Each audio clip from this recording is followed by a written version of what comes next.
उद्धव जी की जब विदुर जी से मिलना हुआ, मुलाकात हुई, तो कहा कि तुमको इस दिशा में जाओ, तुम्हें मैत्रेय मिलेंगे और मैत्रेय को भगवान ने एक दिव्य ज्ञान दिया है, वो ज्ञान वो तुम्हें सुनाएंगे। एक समय की बात है कि भगवान द्वारिकाधीश दुर्योधन के यहाँ आते हैं। दुर्योधन की पुत्री भगवान के पुत्र की वधू थी, तो समधी था दुर्योधन भगवान। लेकिन 56 भोग बनवाए उसने राष्ट्र के श्रेष्ठ रसोइयों के द्वारा, लेकिन भगवान ने कहा मुझे भूख नहीं है। दुर्योधन 2 ही स्थितियों में भोजन किया जाता है, 2 स्थितियों में। पहली, भूख लगी तो फिर भाव नहीं देखा जाता, अपना पेट देखा जाता, भोजन कर लेना चाहिए, ज्यादा डिप्लोमेटिक नहीं बनना चाहिए। जबरदस्ती का प्रपंच नहीं हम नहीं लेंगे। अरे अंदर जब सुधा में है क्रांति, तो बाहर कैसे होगी शांति? पहले अंदर शांति होगी तभी तो बाहर होगी। अब मन कर रहा है ले लो, बाहर से क्या समझेंगे? अरे क्या समझना है, भोजन करो ईमानदारी से, पहले कम पड़ जाओ और कह दो, कोई दिक्कत नहीं है। हमारे गुरुजी ने एक ही बात सिखाई गुरुकुल में, ब्राह्मण को सबसे पहले भोजन में तो परफेक्ट बनी जाना चाहिए, बाकी काम में तो वो सब में बनी जाता है। बोलो राधे राधे। और यजमान को भी ब्राह्मण के मुंह में आहा और अग्नि में स्वाहा, तभी आनंद आया था। भगवान प्रसन्न। ब्राह्मणोश्च मुखमासीत, भगवान ने कहा वेद में, पुरुषोक्त में, शुक्ल यजुर्वेद का मंत्र है। ब्राह्मण भगवान का मुख है, और मुख का काम क्या है? खाना और सुनाना। भाई खाना मानी पाना और सुनाना, दोनों। तो जो काम जिसको मिला उसको करने दो बढ़िया तरीके से, उसमें हेल्प करो।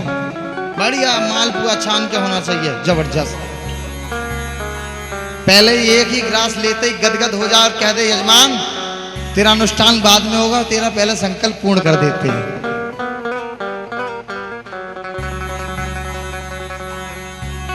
आप कहोगे महाराज जी कहीं ना कहीं आप अपनी कथा में ब्राह्मणों के लिए आरक्षण रखते हो। राधे राधे तो बोलना पड़ेगा, भाव से बोलना पड़ेगा।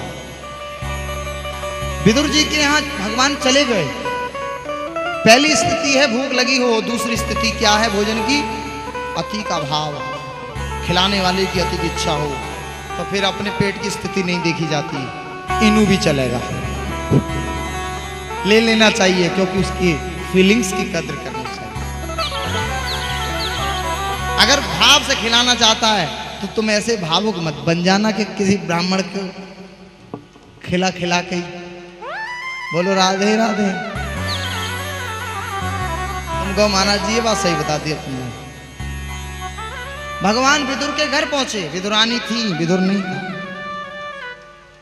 गेट खटखटाया, विदुर जी के घर में बैठाने के लिए आसन ने विदुरानी ने अपनी साड़ी फाड़ दी और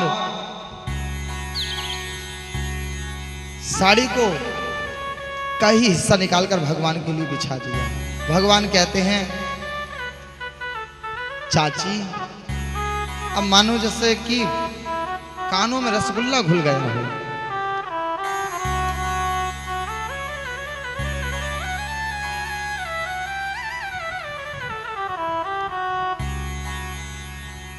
आंखों से अश्रुपात है। आज हरि आए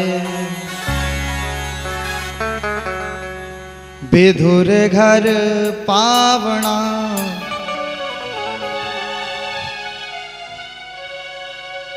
फूले अंग समावे नाही, फूले अंग समावे नाही।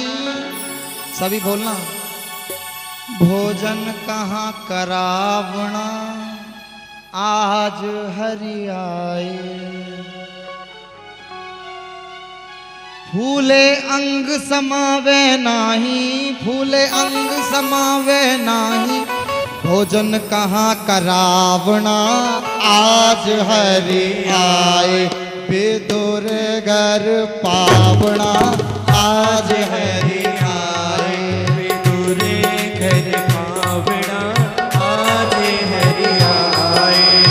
विदुर नहीं घर थी विदुरानी, विदुर नहीं घर थी विदुरानी, आवत देखत सारंग पानी, विदुर सारंग पानी, आवत देखत सारंग पानी, विदुर नहीं घर थी विदुरानी, आवत देखत सारंग पानी, विदुर नहीं घर थी विदुरानी, आवत देखत सारंग पानी, भूले अंग समावे नाई, भूले अंग समावे नाई, भूले अंग समावे नाई, भूले अंग समावे नाई, भोजन भोजन कहाँ करावणा, आज हरि आए, विदुर करे पावना, आज हरि आए। भाव से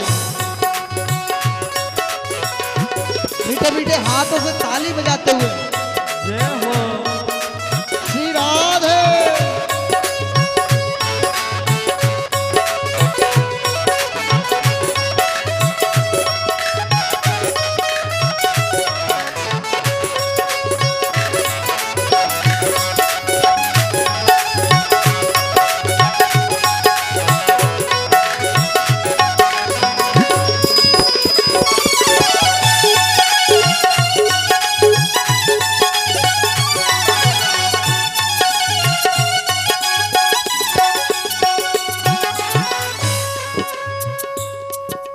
खेला बहुत प्रेम सो लाई, गिरी गिरी सब देत गिराई, खेला बहुत प्रेम सोनाई, गिरी गिरी सब देत गिराई, खेला बहुत प्रेम सो लाई, खेला बहुत प्रेम सोनाई, गिरी गिरी सब देत गिराई, गिरी गिरी सब देत गिराई, खेला बहुत प्रेम सो लाई, गिरी गिरी सब देत गिराई, बहुत प्रेम से लाई, गिरी गिरी सब देत गिराई, छिलका देत श्याम मुख माही, छिलका देत श्याम मुख माही, छिलका देत श्याम मुख माही, छिलका देत श्याम मुख माही, लागे ओह लागे परम सुहावना, आज हरि आए, विदुर करे पावना, आज हरि आए।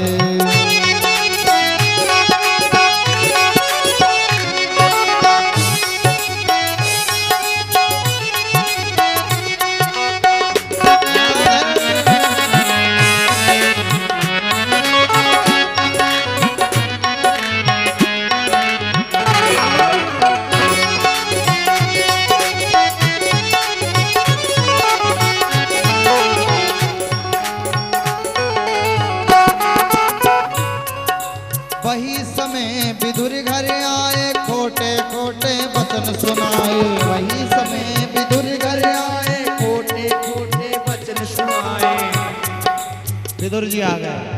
अरे बाबरी तू कहा कर रही है, तो कोई इतनो भी ज्ञान ना है कि तू गिरी गिरा रही है, छिलका खिला रही। देखो भगवान ये बताना चाहते हैं कि मुझे ज्ञानी नहीं, मुझे भावुक प्रिय है। वही समय विदुर घर आए, खोटे खोटे वचन सुनाए, वही समय विदुर घर आए, खोटे खोटे वचन सुनाए, वो खोटे खोटे वचन सुनाए, खोटे खोटे वचन सुनाए, खोटे खोटे वचन सुनाए, खोटे खोटे वचन सुनाए, छिलका देत श्याम मुख माही, छिलका देत श्याम मुख माही, छिलका देत श्याम मुख माही, छिलका देत श्याम मुख माही, कहाँ गवाई कहाँ गवाई कहाँ गवाई भावना, आज हरि आए, विदुर घर पावना, आज हरि आए।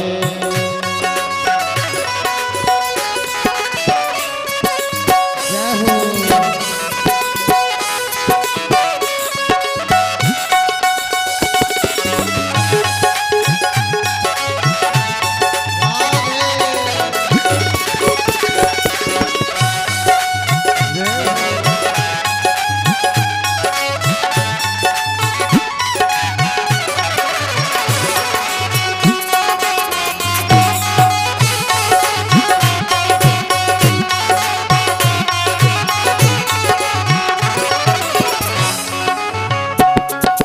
केला लिया विदुर करमानी, केला लिया विदुर कर माही गिरी देत गिरधर मुख माही। केला लिया विदुर कर माही गिरी देत गिरधर मुख माही। केला लिया विदुर कर माही केला लिया विदुर कर माही गिरी देत गिरधर मुख माही। गिरी देत गिरधर मुख माही। कहे कृष्ण जी सुनो विदुर जी कहे कृष्ण जी सुनो विदुर जी। कहे कृष्ण जी सुनो विदुर जी। कहे कृष्ण जी सुनो विदुर जी। वो स्वाद नहीं आवणा आज हरि आए विदुर घर आवणा आज हरि आए। विदुर घर आवणा आज हरि आए।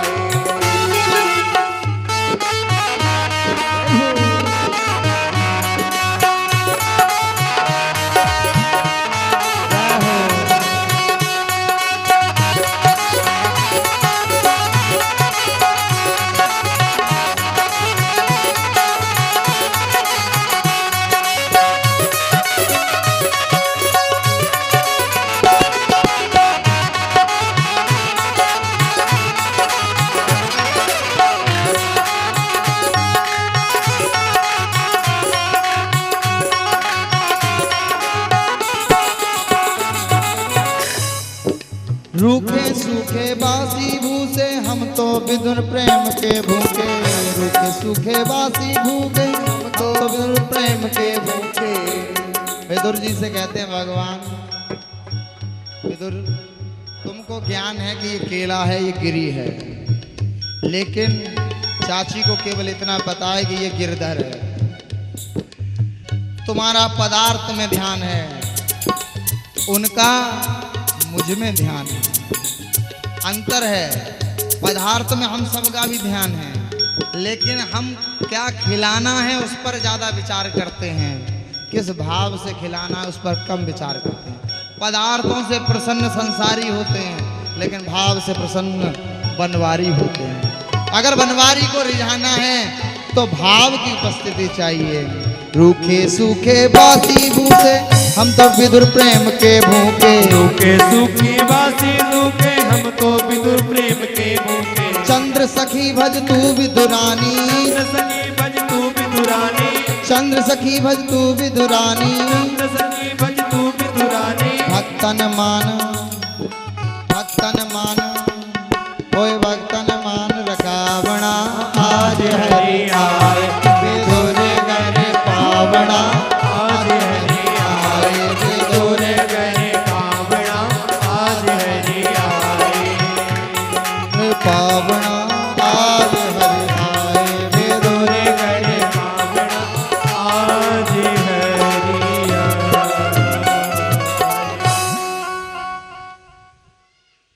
विदुर जी जानते हैं कि पदार्थ हैं, ये द्वारिकाधीश हैं, लेकिन चाची जानती है कि ये मेरे ईश्वर हैं। तो भगवान पदार्थ के नहीं भाव के भूखे हैं।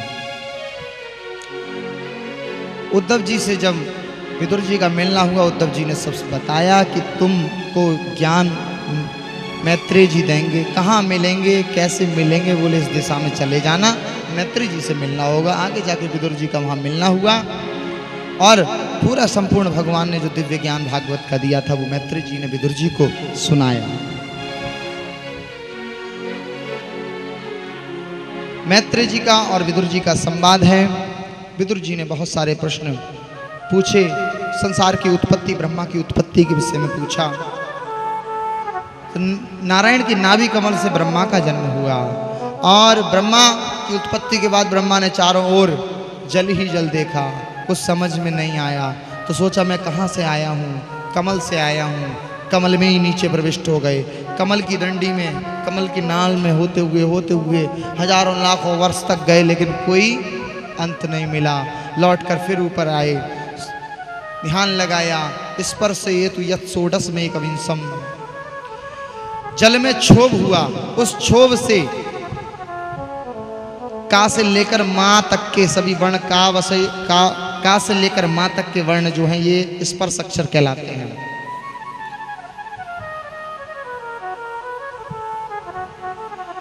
तो उनमें स्पर्शेषु यत् षोडश में कभी 16वां अक्षर सुनाई दिया। 16वां अक्षर कौन सा है?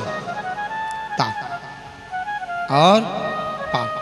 तप सुनाई दिया, तप किया, तप के प्रभाव से नारायण ने ज्ञान दिया, ज्ञान से सृष्टि की उत्पत्ति की। ब्रह्मा ने पहले मानस सृष्टि रची, मानस सृष्टि के बाद ब्रह्मा ने मैथुन सृष्टि के विषय में विचार किया, जिसका परिणाम हम सब हैं।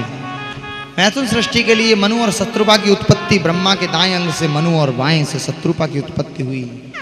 अब उस समय एक बहुत बड़ा राक्षस हुआ हिरण्याक्ष, और हिरण्यकश्यपु, ये दोनों भाई थे। तो वो पृथ्वी को ही चोरी कर ले गया। ब्रह्मा जी से मनु शत्रुपा ने कहा, महाराज सृष्टि तो करें, लेकिन कहां पर करें, पृथ्वी तो है ही नहीं। परीक्षित ने पूछा, महाराज इतना बड़ा असुर कौन हो गया कि पृथ्वी को ही चुरा कर ले गया, और ये इसके पास इतनी सामर्थ्य कैसे आई? तो बताया कि एक समय कश्यप ऋषि की पत्नी दिति ने सायं बेला में पुत्र कामना से रति की कामना की। स्त्री हट, बाल हट और राज हट, ये 3 हटों का वर्णन है। बच्चा ठान ले के ये चाहिए तो फिर उसे दिलाना ही पड़ता। राजा अगर ठान ले कि पूरी मोतीझील हमें साफ खुली चाहिए, सब जहाँ से पलायन कर जाएं, तो आप कितनी शक्ति सामर्थ्य लगा लो, वो करा ही ले। राजा राजा, लेकिन तुम भी कम नहीं हो। माताओं को भी कहा, स्त्री हट का भी बड़ा दिव्य भाव है। माताएं सोच लें कि यजमान बनना ही है, तो फिर तो कोई रोक नहीं सकता। बोलो राधे राधे। अब देखो मेरे पास आके बात आए, बोले स्वामी जी, तो ये बात अगर मुझसे कहोगे तो मैं तो जानता ही हूं कि स्वामी और स्वामिनी की विचारधारा को दोनों को समझता, मुझ पर भी कृपा है भगवान की। आप सब बातें मनवा लेते हो, भगवान के लिए मनवा नहीं पाए, तो फिर ऐसे मनवाने का क्या लाभ? भाव से बोलो एक बार, राधे राधे। हमारे स्वामी जी नहीं सुनते महाराज जी, उनको समझाना तो मुश्किल ही नहीं, नामुमकिन है। और वो खुद जानती है कैसे करके स्वामी को मनाया जाता है।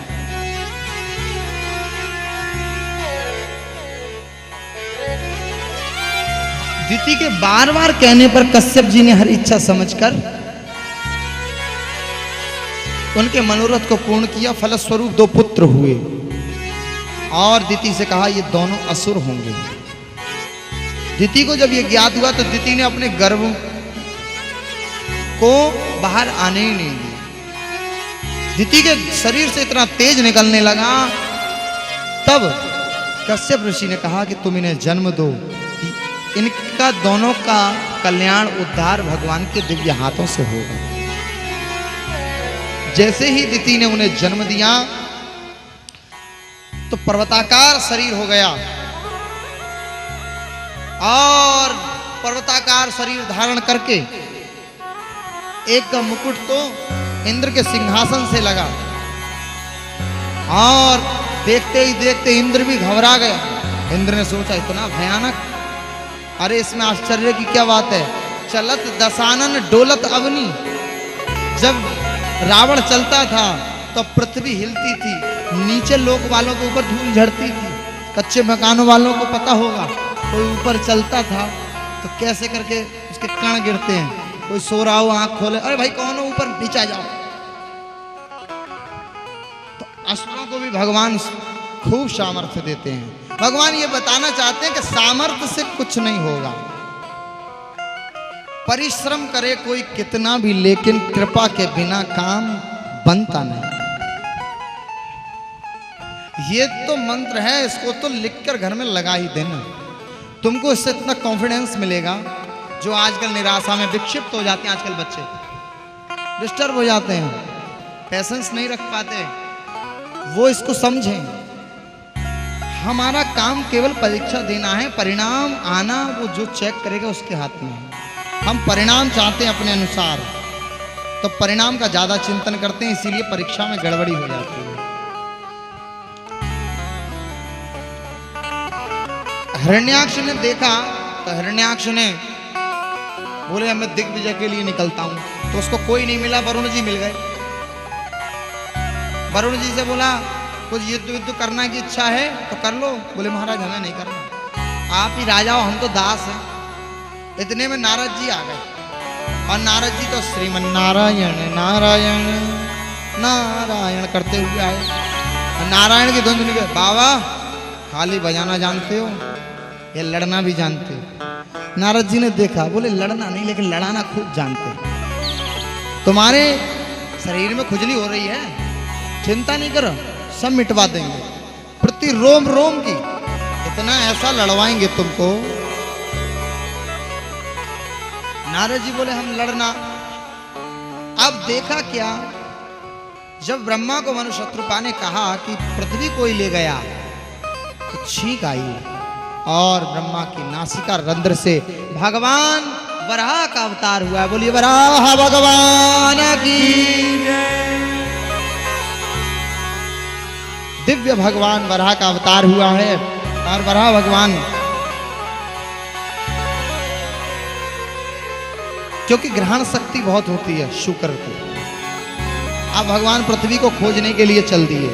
और जब भगवान पृथ्वी को खोजने जा रहे हैं तो उसी समय हिरण्याक्ष बीच में मिलता है और कहता है अरे जंगली तू कहां जाता है। भगवान नहीं रुके, भगवान ने पहले पृथ्वी को ढूंढा, यथा स्थान रखा, फिर लौट कर आए। तब भगवान क्या कहते हैं, सत्यम वयम भो वनगो चरामृगा युष्मद्विधान मृगये ग्राम सिंहा न मृत्युपाशै प्रतिमुक्तस्य वीरा विकथनं तव ग्रहणन्त भद्रे। सत्यम वयम, तुमने सत्य कहा, हम वनगोचर हैं, हम जंगली हैं, बिल्कुल सत्य कहा। सत्यम वयम भो वनगोचरा मृगा, लेकिन हम तुम जैसे ग्राम सिंहों को ढूंढते रहते हैं। अब किसी को तारीफ संस्कृत में कह दो तुम तो महाराज ग्राम सिंह हो, कितना खुश हो जाएगा वो। आहा महाराज 2 गिलास पानी ज्यादा पिला देगा, रुआवजा मिला के पिला देगा। लेकिन संस्कृत में गालियां भी बड़ी दिव्य होती हैं। भाषा ही देव भाषा है ना, सब कुछ इसका देवमय है। ग्राम सिंह का मतलब समझते हो, तुम तो तीसरी बार कथा सुन रहे हो। ग्राम सिंह कहते हैं जो अपने गांव में तो शेर की तरह रहता है और दूसरे की गली में जाकर दुम दबा लेता है। संस्कृत में ग्राम सिंह का मतलब कुत्ता। आजकल लोग उपसर्ग लगाते पे भी ध्यान नहीं रखते। अरे महाराज आप तो पंडित जी हैं, क्या बात, अरे पंडित जी नहीं, साधारण पंडित जी तो दुनिया घूम रहे हैं, आप तो महापंडित हैं। कुछ तो ये कह बैठते हैं, अब उनको ये नहीं पता महापंडित कहते कैसे। अब वो तो स्तुति कर रहा है लेकिन उसको नहीं पता कि वो हमारा अपमान कर रहा है। एक संत थे, गुरुकुल में हम पढ़ते थे, तो एक दिन उनको हर शनिवार को वाक्वर्धनी सभा होती थी, उसमें एक विषय मिलता था, पर्ची लेनी होती थी और उस विषय पर संस्कृत में बोलना होता था। तो उस दिन के गेस्ट वही थे महाराज जी, पायलट थे वो, तो उनको पायलट बाबा कहते थे। अब वो बाबा भी बैठे थे तो उन्होंने संबोधन किया, आप लोग पंडित नहीं। उन्होंने पहले बहुत स्तुति की, महा लगाते गए, तो उन्होंने महापंडित भी कह दिया, लेकिन किसी ने कुछ नहीं कहा। उस समय एक बिहार के हमारे गुरुजी थे झान जी, उनसे आखिर बर्दाश्त नहीं हुआ तो उन्होंने कहा स्वामी जी महा के आगे भी कुछ होता है, उसका भी प्रयोग कर सकते हैं। बोले क्या? परम। बोले महा को छोड़िए, आप परम पर चले जाइए। बहुत देर हो गई महा सुनते सुनते। तो संस्कृत भाषा इतनी दिव्य है कि इसको गुरुमुखी होना अनिवार्य है, स्वच्छंदता से नहीं बोल सकते। और ऐसा भी कह सकते हो कि भगवान से विशेष अनुग्रह प्राप्त लोगों को ही देव भाषा की कृपा प्राप्त होती है।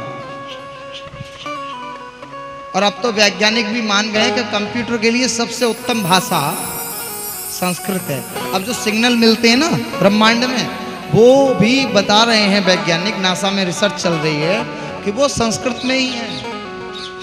अब वो जो वहां टकराते हैं शब्द, अब इनका कंप्यूटर इंग्लिश में है, अब कंप्यूटर से ही उन्हें पता चलता है, तो वो मैच ही नहीं होता।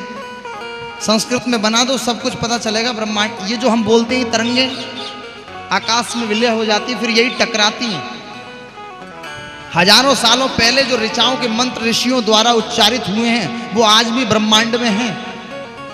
और जब कोई पिता एक सुंदर पुत्र की कल्पना करते हुए और वो ऋचाएं उसके मस्तिष्क में टकरा